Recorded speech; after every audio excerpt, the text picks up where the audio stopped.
ಚಾಮರಾಜನಗರ ಜಿಲ್ಲಾಧಿಕಾರಿ ಶಿಲ್ಪಾನಾಗ್ ಹಾಗೂ ಜಿಲ್ಲಾ ಕಾನೂನು ಸೇವೆಗಳ ಪ್ರಾಧಿಕಾರದ ಕಾರ್ಯದರ್ಶಿಗಳು ಹಾಗೂ ಹಿರಿಯ ಸಿವಿಲ್ ನ್ಯಾಯಾಧೀಶರಾದ ಎಂ ಶ್ರೀಧರ್ ಅವರು ಇಂದು ಚಾಮರಾಜನಗರ ತಾಲೂಕಿನ ವಿವಿಧ ಕೆರೆಗಳಿಗೆ ಭೇಟಿ ನೀಡಿ ಒತ್ತುವರಿ ಸಂಬಂಧ ಸ್ಥಳ ಪರಿಶೀಲನೆ ನಡೆಸಿದರು.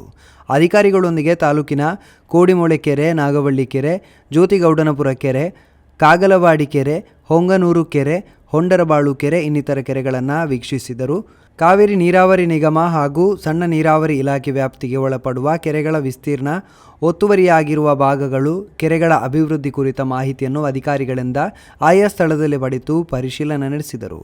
ಕೆರೆಗಳ ಹದ್ದುಬಸ್ತು ಮಾಡಿ ಒತ್ತುವರಿ ತೆರವಿಗೆ ಅಗತ್ಯ ಮುಂದಿನ ಕ್ರಮ ವಹಿಸಲು ಜಿಲ್ಲಾಧಿಕಾರಿ ಶಿಲ್ಪಾನಾಗ್ ಅವರು ಅಧಿಕಾರಿಗಳಿಗೆ ಕಟ್ಟುನಿಟ್ಟಿನ ಸೂಚನೆ ನೀಡಿದರು.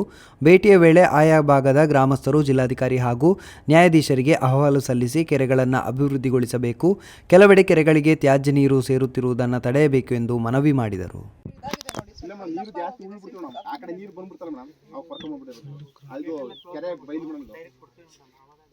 ಫೋರ್ಸ್ ಆಗಿ ಬರುತ್ತಾ ಮಲೆಗನಹಳ್ಳಿ ಕೆರೆ ಫಸ್ಟ್